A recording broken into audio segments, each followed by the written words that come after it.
chance that he could have existed. We just don't have the evidence to actually bump that up to more than likely. Okay. So what would you expect to see if Jesus did exist? I would expect to see some kind of textual reference to a Jesus prior to his supposed death. Okay. So why would that be an expectation?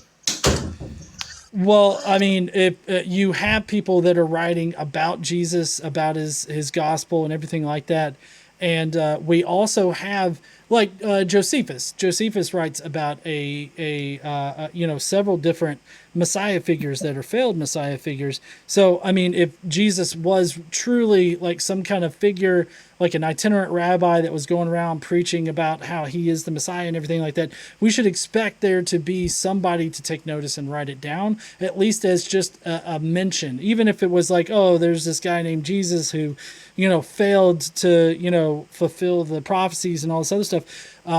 I would think that we would see that kind of reference to Jesus from either outside sources or even directly from like Paul. I think Paul is your best case for a historical Jesus.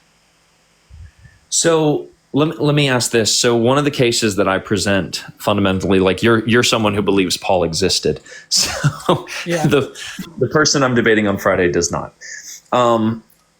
When you look at 1 Corinthians 15, and scholars are pretty consistent. I'm not sure what your view is on it, but they're pretty consistent that it's an oral tradition that's being passed down very early on, within like 1 to 5 years after the cross. Well, yeah. Right. Where does 1 Corinthians 15 say it's getting its information from? Well, it's an oral tradition. So we can say that there's oral, like. Sorry to interrupt, but within that oral tradition, it says like it gives a source for the information. Do you recall what that source is? Yeah, so I delivered unto you what I also received, and that's referencing like Paul is saying he received the information. Well, if that's he what received the information. No. I'm talking about if you go further into 1 Corinthians 15, it says according to the scriptures. Yeah. So what would be? Oh, okay. So you're just referencing. Like, I'm not totally familiar with your position. I'll just let you go ahead and clarify.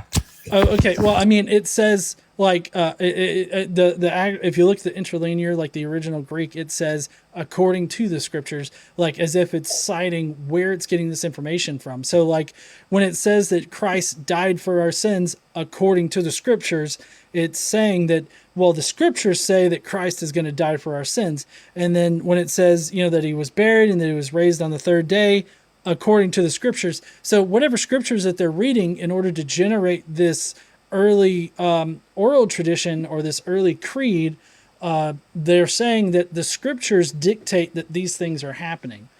And then it goes on to the list of people that Jesus appeared to after he resurrected, and that would be Peter first, and then the 12, which is ambiguous. We don't know who these 12 are, who they represent, or anything like that.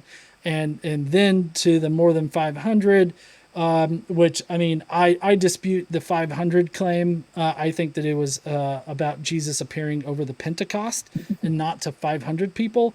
But, that's that we can discuss that some other time.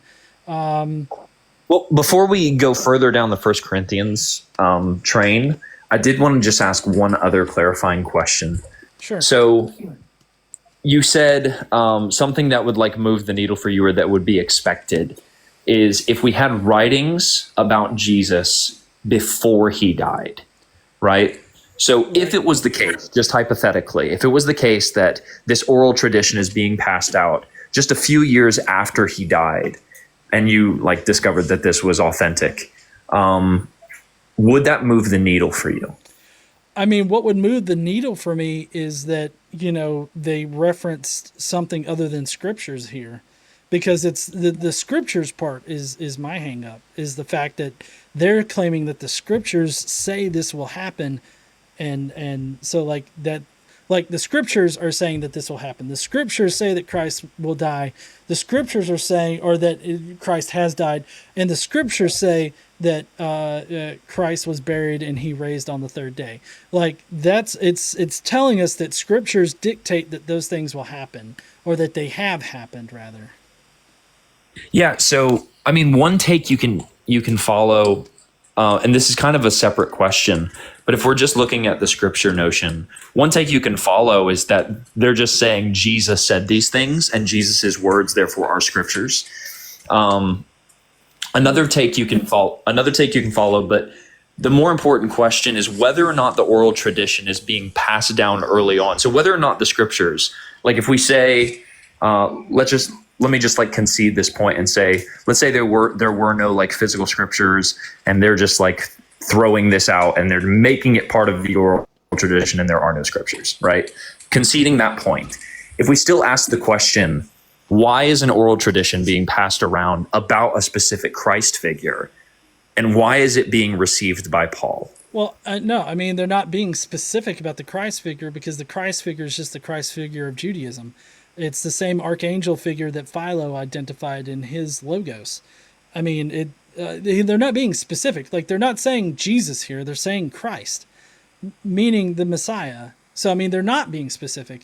And also, I wouldn't agree that there were no scriptures. I'm saying that there were scriptures, and these scriptures aren't going to be confused with oral tradition, because then what it would be like, oh, I received this information from this person, like, by word of mouth, or like, I however they would mention like being given orally, like this information. They wouldn't say in accordance, or not in accordance. That's they're changing the words from Greek there, but according to the scriptures.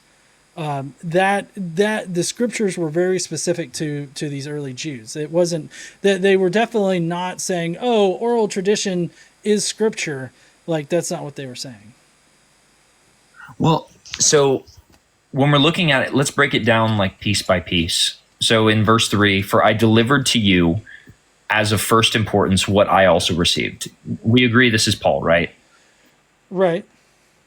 Okay. I delivered to you as a first important what I also received. So he's delivering a message that he's gotten from somewhere. Now, something we do know within Paul's history is he's directly connected to some of the disciples, such as Cephas. Now, I can't remember. Do you think that the disciples existed, or do you reject the disciples' existence in reference to like Paul's relationship with them? Considering Paul never uses the word disciple, I don't think that he has any relation to any disciples. I think he has relations to apostles, which are different than disciples, but Paul never uses the word disciple and never describes anybody as a disciple.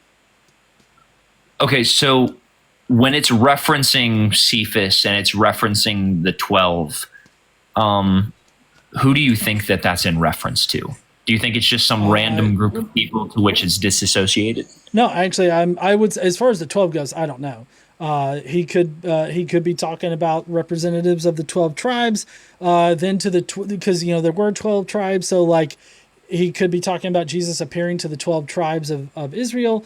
Cephas, or Peter, I think, was a person that received a vision or hallucination of a resurrected Jesus. Okay. So the appearance, you're taking them to be just like spiritual, right? Again, I'm not totally, I've heard you a couple times. I'm not totally familiar with your position.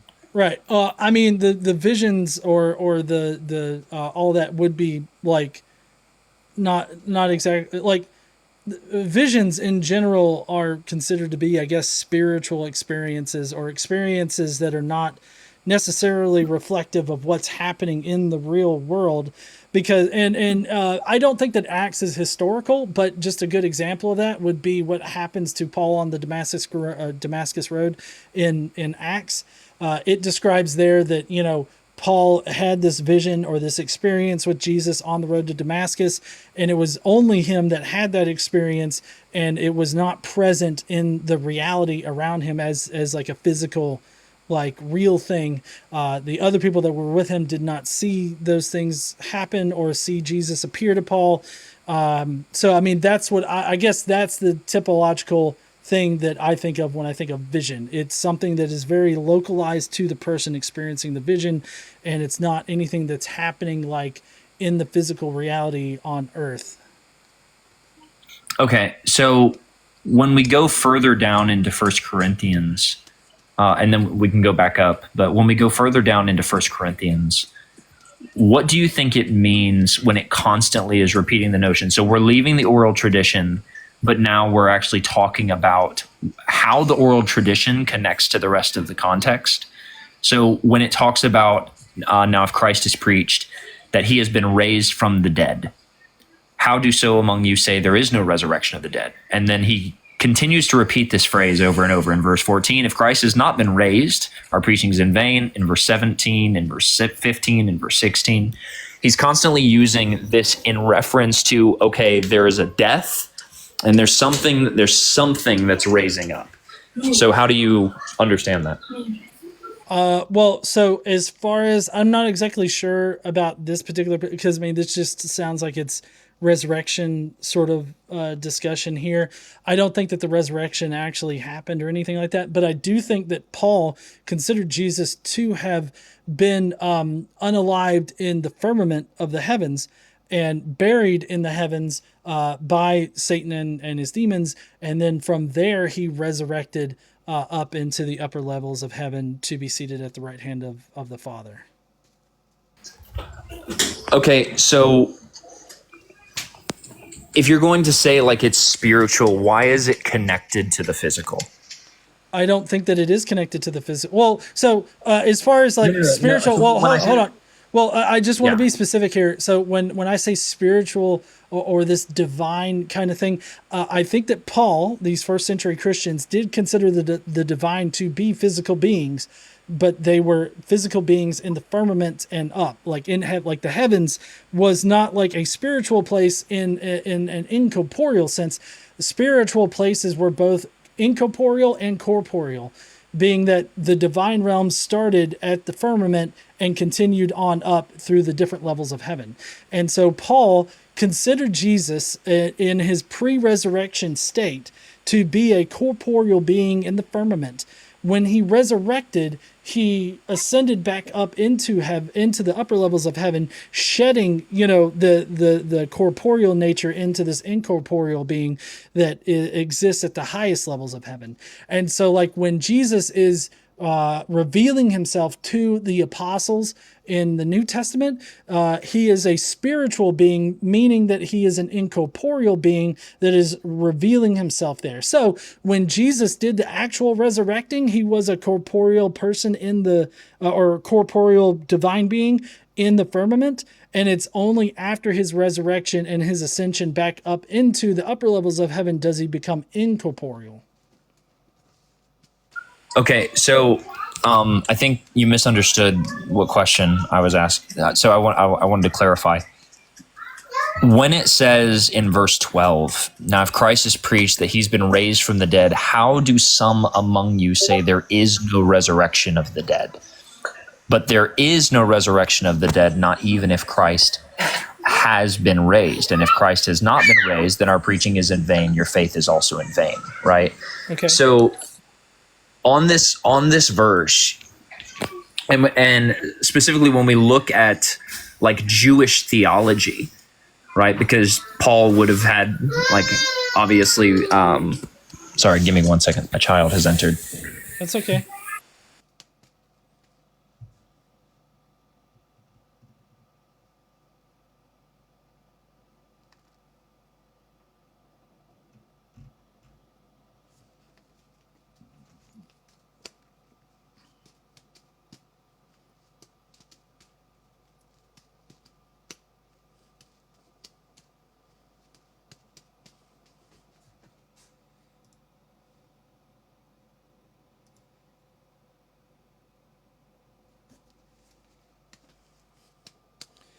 Hey there, AC. How you doing? I'm doing pretty good. I agree with KC Gleason. Children come first. My son would come first, but he's a teenager now, and he only needs me when he requires food. Okay, I'm back. I'm sorry. You're fine. Yeah. So anyway, so the question I'm asking is, if we understand Jewish theology, we understand that there's a denial of a physical resurrection of the dead, right? That the physical resurrection of the dead that's taking place in verse 12 is exactly like this point. So the contention in Judaism is going to be whether or not there is a physical resurrection of the dead. And so Paul in verse 12 is saying, hey, there's some among you who are saying there's no physical resurrection of the dead, because that was the point of contradiction and contention. Right. And then he continues on from that point and says, well, if you're going to say there's no physical resurrection of the dead, and if Christ has not been raised, then our preaching is in vain. But if Christ has been raised, then our preaching is not in vain, right? And that raised is being directly indexed toward that notion of physical raising and physical death. Okay. Well, I mean, I feel like, do you think that you could steel man what I said about Paul's concept of Jesus's resurrection in relation to that? Yeah, so as I understood it, you said that Jesus is raised but not physically. Like there's the different levels, you have shape. I'm sorry, that's not what I said. I said that when Jesus was resurrected, he had a physical body in the firmament it was still a divine body, but Paul, as well as other Jews at that time, definitely considered, the lower parts of heaven to be a corporeal, physical place. And after he resurrected, he then ascended, right? He resurrected physically. When he ascended to the upper levels of heaven, just like when he descended from the upper levels of heaven, in a converse fashion, he resurrected up to the upper levels of heaven, where he became more incorporeal as he went up into heaven, and he eventually shed his physical body and became incorporeal and like spirit. So this is similar to Carrier's view. Do you? Well, yeah. Right. Okay. All right. I understand. So, can you point to a source? And I'm not asking, like, even you don't have to do it on the spot if you can't remember or something. Can you point to a source that's going to represent, like, this notion of Judaism believing that there's a question of whether or not a physical body is raising from the dead in Sheol or in the firmament, as you're referencing? Well, so there in the life of Moses, or the apocalypse of Adam. Is it the apocalypse of Moses or the life? No, it's the life of Adam and Eve, which is also named the apocalypse of Moses. It has Adam's body being buried in the heavens. And of course, Adam's body doesn't resurrect, but there is this notion of physical bodies being buried in heaven. And in fact, you have Paul, I think it's in Corinthians, but Paul actually says that Eden, the paradise, is actually located in the third heaven. And so, like, even all up to the third heaven, do you have physical, beings that inhabit there? So the third heaven in Judaism, because there's like 7 levels of heaven. Right. The third heaven represents like the universe, and they had this notion of like that's where God was where the stars. God wasn't in the third heaven; he was in the seventh heaven. Or well, yes. So the third heaven is. I'm sorry, I misspoke. The third heaven in represented is going to be the universe. The seventh heaven, you're absolutely right, is going to be like where the throne of God is, where the celestial city is. That's not exactly accurate to cosmology. They associated the different levels of heaven to different orbits of the planetary bodies.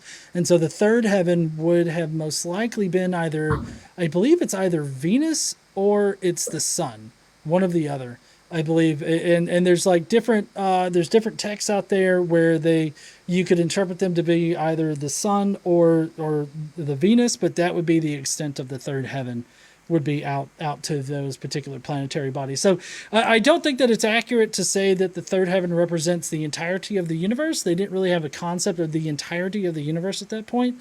as far as I know about it. Maybe you know something different, but I definitely think that, it was a very geocentric sort of view that these early first century Jews and Jewish Christians had.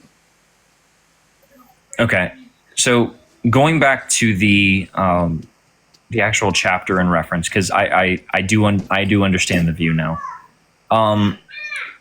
What do you think is more parsimonious? And by parsimonious, I just mean the least amount of assumptions that is actually taking place within the text, right? The least amount of assumptions that you have to have for an auxiliary hypothesis before forming, like, Yeah, I know what parsimony is.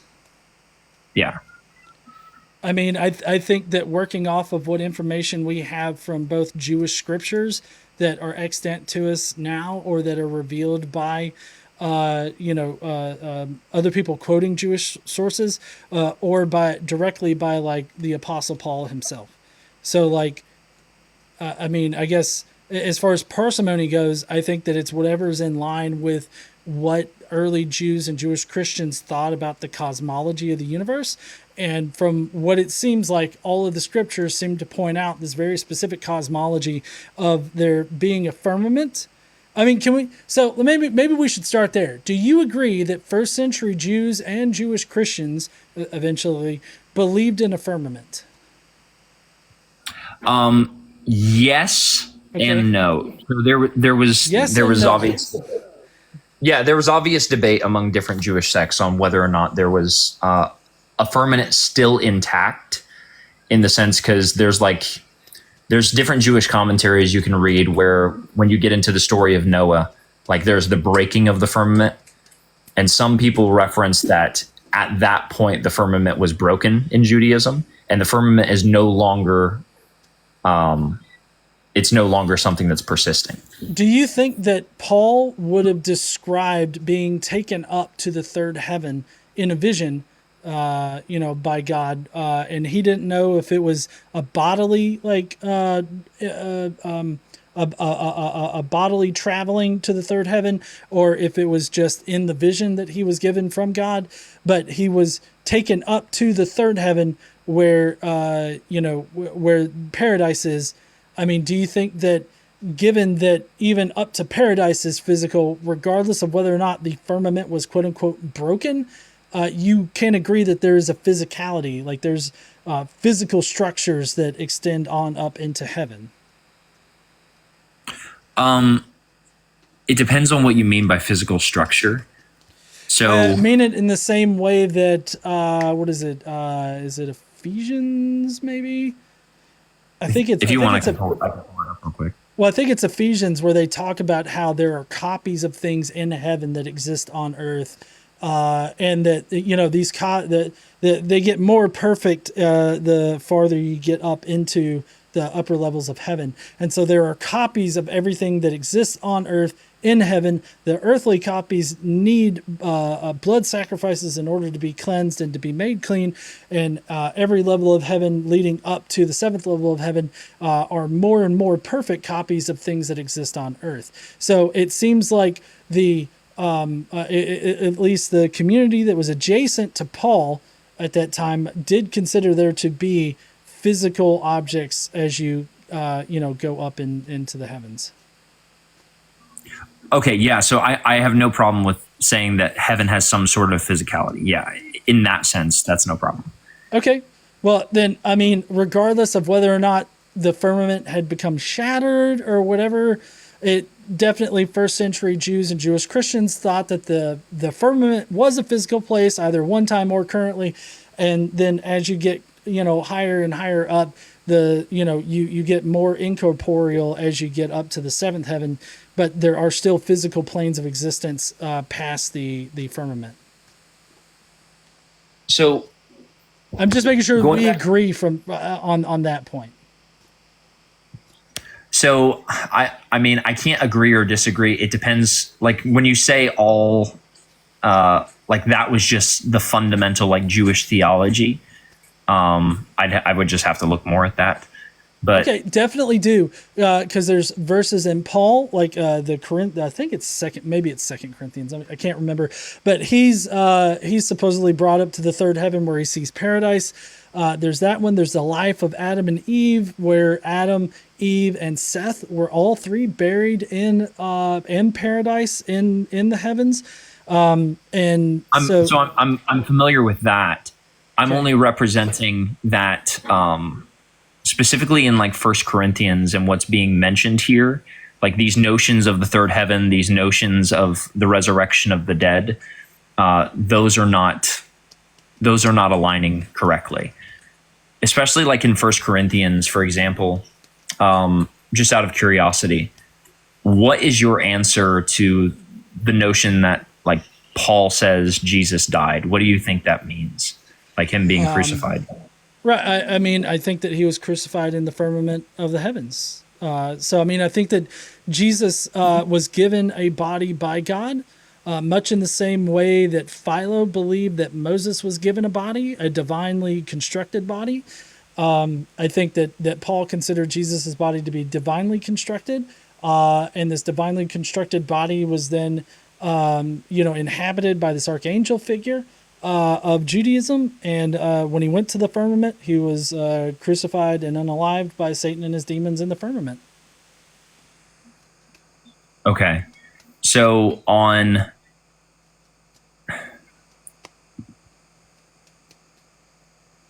trying to keep up with the notion.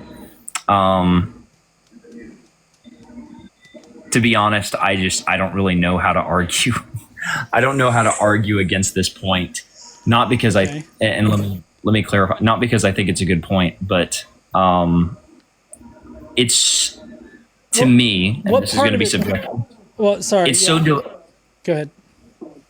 yeah. To me, it's so divorced from the text. It's so divorced from Paul that it's untenable. How is it divorced from Paul? Yeah, well, I mean, we're going to operate on like our interpretative methods just completely different. Well, I'm just kind of curious. You think that it's divorced from Paul and how Paul's theology works. I don't see any kind of dividing line between what I just said and what Paul most likely would have considered, because we don't get like a full theology in this kind of respect from Paul. What we have are some vague verses that we can interpret one way or another, but it seems to me like Paul is definitely describing this kind of theology. And then the group that was associated with Paul, either they are students of Paul or Paul was part of that community, wrote I believe it's Ephesians, wrote Ephesians and had that particular statement in there about there being copies of physical things in heaven and everything. So it definitely seems like Paul came from a community that considered the physicality of described by Paul. He never describes as a disciple, so I'm not going to sit there and assume that he was a disciple. I would need some kind of like direct statement from Paul that he knew about him being a disciple. Why would you need a direct statement if it's representing like, so you have this individual that represents himself like walking with Jesus, learning from Jesus. No, where does he do things of that? that. So you can see notions of it in First and Second Peter as well. Oh yeah, I don't think that. Well, I don't see any evidence that the Peter discussed by Paul, wrote First and Second Peter. I think that historians are, they're not exactly sold on whether or not the Peter mentioned by Paul wrote those. But what I can tell you is that I don't. Since we can't verify that Peter actually wrote those and that Peter is recording actual experiences with a pre-crucified Christ or Jesus rather, I don't think that we can solidly use that as definitive proof that Peter was a disciple. And so what we can do is we can use Paul's work and the fact that Paul never references him as a disciple or any kind of like pre-crucified Jesus. That's what I think that we can be sure of. So, what do you take on James? Do you take James. James as like a spiritual brother of the Lord? Like what? How do Oh, you take James? oh yeah, yeah. So I mean, this probably constitutes one of the better pieces of evidence for a historical Jesus, but I think that there's still a lot of questions surrounding that. For one thing, the actual Greek that's used there doesn't actually differentiate this James from just a general brother of the Lord or a general Christian. I think that he was mentioning this James specifically not as an apostle. I think that he was delineating him from the apostle that he saw, which I believe that was Peter that he saw, that he mentioned with James. And the James in Galatians 1 is more than likely different than the James that's mentioned in Galatians 2. But this brother of the Lord, it has a lot of problems to it. As I said, the words that Paul actually used don't actually do anything to differentiate him from just a general Christian or a blood relative. I think that the Lord is a title that was only given to Jesus after he resurrected. That's when he became the Lord. And so, because of that, of course, I'm not saying that that means that we weren't talking about Jesus, but I do think that it means that he's speaking of the family of God there, and that being a brother of the Lord or being a brother of Jesus in this sense is more about being in the family of God rather than being like a blood relative to it. And the reason why I say that is because I Nice. believe it's Oh, Romans 9:5, I believe, where Paul uses the same word for brother there as he does for believing sisters. And so it kind of seems like you would need some kind of extra bit of information to say, oh, but this was a blood relative. yeah. So we can do that based on, like you brought up Galatians 1, for example. When you look at Galatians 1, there's a reason that there's a qualifier as opposed to all of the other apostles, as opposed to Cephas, right? Because Paul is referencing that when he goes to, I think it was Jerusalem, right? He says he meets with Cephas, Right. and he does so for like 2 weeks, right? And then he says, I didn't see any of the other apostles or disciples, but I only saw James, the brother of the Lord. Now, the question would be like on the Galatians passage, why James is singled out among the other individuals in the passage. So Well, if you because have the other individuals are apostles and they're not just general Christians, they're higher up in the hierarchy of Christianity. but they would still be brothers of the Lord. It They doesn't would matter. they It doesn't no matter they whether or would be not. brothers of the Lord, but this James would not be an apostle, which is different. It's very a very guarded thing for Paul because Paul only identifies apostles as those that have had a vision of Jesus, whereas general Christians would just be regular believers. Like they didn't receive a vision of Jesus or a revelation of Jesus. They just were Christian. So like that's the delineation that's being made there.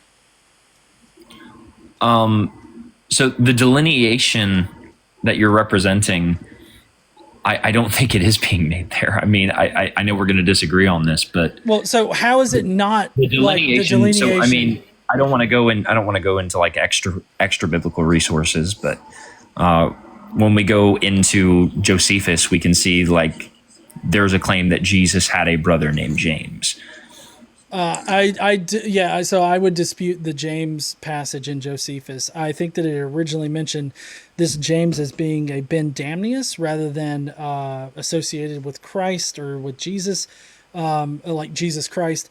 I think that it's more parsimonious if Josephus originally mentioned this James as a Ben Damnius, because later on in the passage, Jesus Ben Damnius is put in the place of that James who was unalived unjustly, and that was a typical the typical thing back then to show reconciliation or whatnot is to take a family member and put them in the position of the person that was unduly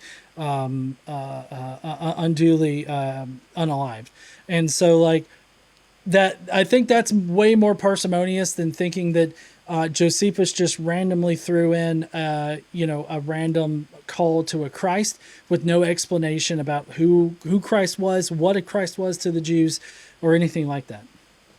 Well, so that's actually where you get the delineation in Josephus, is the very fact that you have a descriptor. So are you familiar with like onomastic congruence?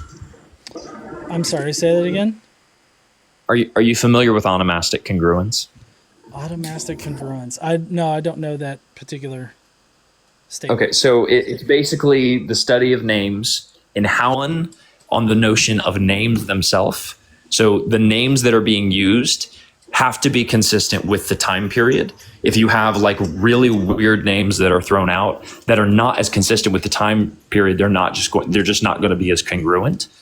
But another notion is going to say, okay, there's constant qualifiers on onomastic congruence, that those qualifiers specifically are to make a distinction between the more popular names and the more non-popular names. Okay, can you just like fast forward to the point? Yeah, so the point would be this. We see in the calling of the disciples, we see a pattern, and we see it all actually in more than just the calling. I'll just use the calling of the disciples as an example. We see the qualifiers that are being offered, and they're only being applied to names specifically that are going to be more common. So when you get less common names, you don't have qualifiers. So I can give like an example. Let me pull it up real quick. Well, I mean, how does this qualifier thing argument like play into brother of the Lord? Are you saying that the fact that the brother of the Lord, huh? Yeah, that is the qualifier. It's to distinguish. Yeah, but I understand. So I understand where you're going with this, but the word for brother that's used by Paul there means either a blood relative or a fictional kinship. So what evidence do you have to suggest that the title brother of the Lord can only mean blood relative and never means a fictional? Is we also, I want to give another point as well, like, because we also see in Galatians, but let's hit this point first. We also see in Galatians that Paul talks about like being born of a woman, right? And that would be inconsistent with the spiritual notion of a non. But the actual Greek words used there for born of a woman is actually more in line with made of a woman because of the word he uses. So he uses genao instead of genomai. Genomai is more explicit about birth, while genao is more about manufacturing. Like you would say that, you genao that pot, meaning you made that pot, or you made that pot come into existence by shaping it yourself. So like the actual word that's used there for born of a woman is actually made of a woman. This is actually in stark contrast to how it's used in the Old Testament, which Paul had access to. In the Septuagint version of the Old Testament, it specifically uses genomai of a woman. And in fact, if you look at Bart Ehrman, when he discusses these passages, he notes that there were later Christians that forced the genomai word in there because they felt like it was confusing to have genao in there when he's talking about being born of a woman. So, I mean, it seems like Paul specifically constructed this phrase to be made of a woman as a way of saying that his body wasn't born normally, but that he was fashioned in some kind of manufactured way. Yeah, so being fashioned in some sort of manufactured way, what would that look like in a spiritual sense of a woman? Of a woman? I mean, I think so. Like, even if I accepted that, right? I think that what Paul could have thought is that he could have read the scriptures and saw in it's somewhere in Samuel. It's like 1 Samuel 7 something or another, where God specifically tells David that I am going to take your seed and I am going to raise up, the Messiah, basically is what he's getting to. He's going to take his seed and raise up the Messiah. And so being born of a woman, meaning that he fashioned Jesus's body out of flesh, out of the sinful flesh, because all throughout the Bible, women are related to as being sinful, and that is where original sin originates from, which I know original sin, that concept comes much later. I was just using that to describe the fact that, this sin that is, imposed on human beings that, people need to absolve, through the temple ceremonies and everything like that in the Old Testament, and then through Jesus's sacrifice in the New Testament, is brought in through women. And so saying that, born of a woman, just means that he was fashioned of sinful flesh. And so yeah. So, okay, we'll come back to that, because I do have the passage up where he calls the disciples.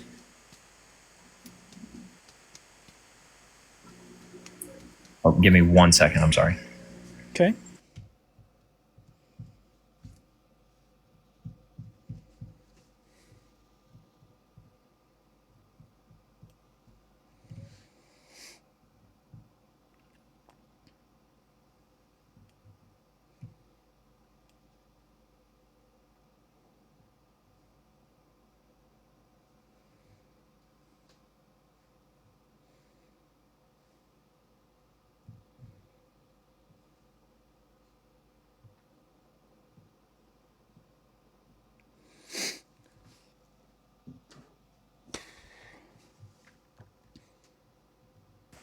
I'm sorry. Yet again, my child needed me.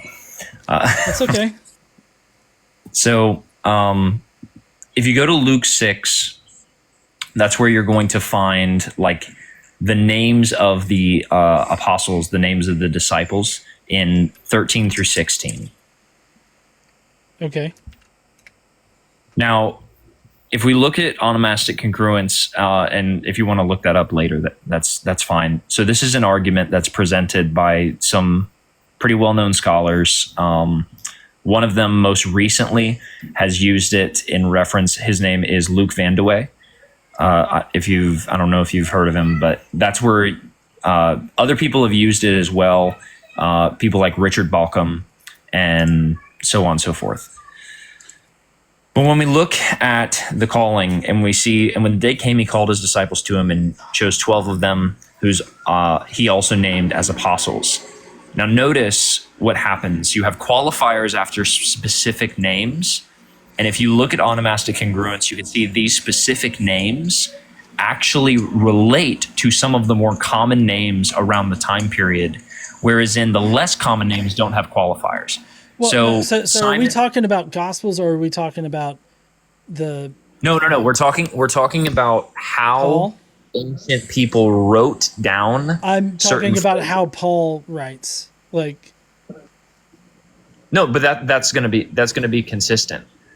So if you have I don't understand how appealing to a different author and how a different author writes is going to tell us anything about Paul's use of brother of the Lord. Yeah, so what it's going to tell us is it's going to give us a style of the time. It's going to give us a style of how they wrote, how they descripted, because of just the way they had their own database. But how does that affect the definition of the word that Paul used for brother? I can't remember it right now. Adelphos. How does that affect the definition of Adelphos? So it's going to raise. So remember when we talked earlier about the evidence on a Bayesian level, raising the probability of something, but you said you wanted to raise the likelihood that it's not referencing just a spiritual notion, but it's referencing more of a familial connection. Okay. So if I can just read this really quick. So Simon, who was also called Peter. So there's a qualifier with his name. Andrew, his brother.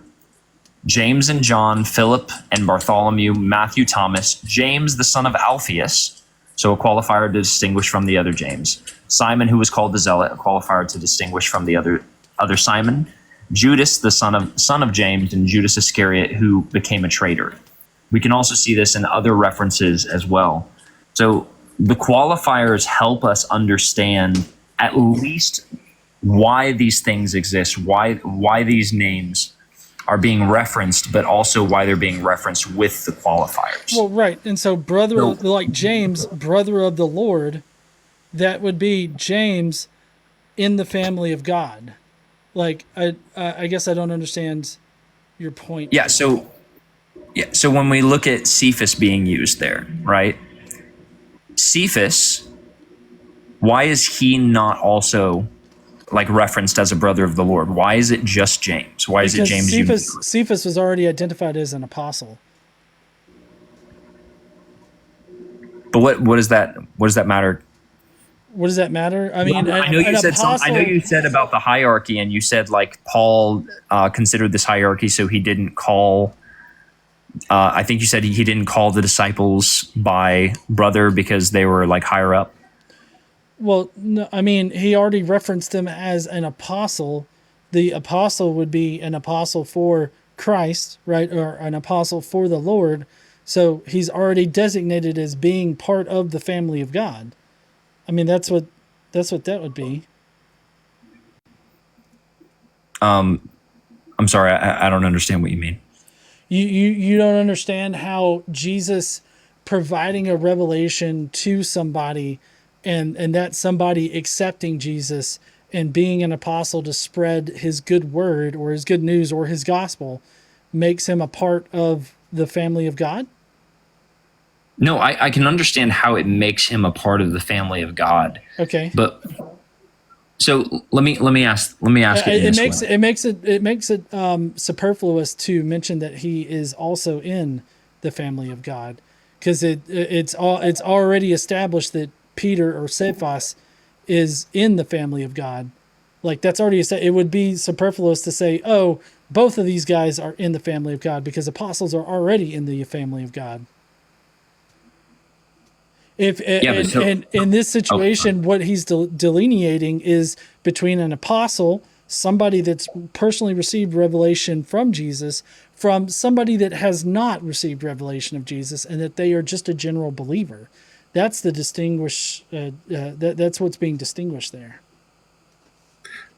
Okay, so how are you distinguishing that James from the 1 Corinthians James? How do you know it's a different James? The 1 Corinthians James. You're talking about the James where? Like, oh, then he appeared to James, then to all the apostles? Yeah, in 15, right? So if your delineation... well, yeah. If you're you understand my critique, right? If your delineation is going to say that this is only going to apply to the Jameses to which Jesus appeared, right? And so when Paul is writing this, James, the brother of Jesus, must be a different James, because this is a James No. So it's not brother of Jesus. It's very specific. It's brother of the Lord, or the Lord's brother. Either way, it's the same thing. Yeah. That's fine. We can keep the specificity of whatever you want to say. It's very important. Like, if Paul had said the brother of Jesus, we would not be having this conversation. I would agree Jesus existed historically, and that Paul is admitting that this is a blood relative of Jesus. I mean, I don't think that would be enough to convince Carrier, because Carrier still has this question of like, well, there were plenty of fictional characters in history that say that they were brothers or relatives of fictional people, or of real people. Like, real people are saying that they are brothers or sisters, or they derive their lineage directly from these fictional people. And so, like, just him even saying brother of Jesus wouldn't suffice for Carrier. But I'm saying that, like, if it said brother of Jesus right here, I would be probably on the historicist side ever so slightly, and I personally would be convinced that he existed historically. But because it doesn't say that, like, that's why I think that this is more of a generic, like, Christian sort of label rather than any kind of like blood relation. Okay, so respectfully, that didn't answer my question. Okay. So the question was, how are you delineating that it's a different James? Yeah, I know. I was just being very specific about the Lord title there, because that's important, because that's that's fine. How I delineate, though, is that this James isn't identified as the same James that is an apostle. He's very specifically being isolated from the other apostle. I think that if this James was an apostle, then he would just be easily grouped in with Peter, who's already identified as an apostle, which automatically makes them part of the family of God or a Christian themselves. And so because of that fact, that he wouldn't need to specify that he's a brother of the Lord. He would just say, I saw no other brothers there, no other Christians other than these two guys. Like he would have just had to say that, like Cephas and James. Like he would have to then we see specify that same brother of the honor. Lord. Well, we see that same honor given in the 1 Corinthians 15, right? He appeared to James, then to all the apostles, right? So there's a distinction that James is not one of the apostles. James at this point. No, James is separate from the. Hold on, I got to bring up my. Where's. Crap. I had. Did I close Talking about James, the apostle of Christ, and James, the one who writes, is what written about in Chronicles? No. Because they're not the same person. So I'm not sure what Chronicles has to do with this. So he says, and then he appeared to Cephas and then to the 12. Now he doesn't say Cephas is an apostle here, but Cephas, the fact that Jesus is appearing to them makes them an apostle. So like Cephas is an apostle. Then he appeared to more than 500. So that means that had been all the apostles had been Jesus had given a revelation to, and then last of all he appeared to Paul because he would have been the last apostle revealed. Can I push back right there though? So you're kind of adding to the text when you add in those extra words. Which words are extra? So in between James and the apostles, right? So what the translation you just gave was what the text is saying is that he appeared to James and then the rest of the apostles. And the rest of the apostles, or that notion isn't supplied within the text. No, well, so yes, I would say that I'm adding that, but that would be because of the definition that Paul gives to apostle, meaning that an apostle received direct revelation of Jesus. James would be an apostle by the fact that he received direct revelation. So that can only mean that, and then that means that next part, then to all the apostles, just means that it was completing the revelatory, the revelatory act to all of the apostles. So at that point, all the apostles that were going to be apostles had been, Jesus had been revealed to. And one of the last ones that was revealed to was Paul. Okay, so when you're admitting like you're adding it in, that's kind of like it's begging the question specifically. How is it begging the question? So you're begging the question because you're including your conclusion within the premise. No, I don't see how I'm including the conclusion in my premise. Yeah, so you're saying it must be the case, right, that this James is also an apostle because he's seen the Lord, because apostles are only people who have ever seen the Lord. Right, that's definitionally how Paul describes apostles. When he says in 1 Corinthians 15, when he talks about being abnormally born, and whenever he talks about what makes somebody an apostle, it's somebody that Jesus has revealed himself to, like post-resurrection. And so the mere fact that James is has had a revelatory experience, that makes him an apostle, which means by Paul's definition of what an apostle is, the then to all the apostles just means that Jesus was completing the action of revealing his gospel to the rest of the group that he was going to be revealed to. So what verse are you referencing? Just out of curiosity,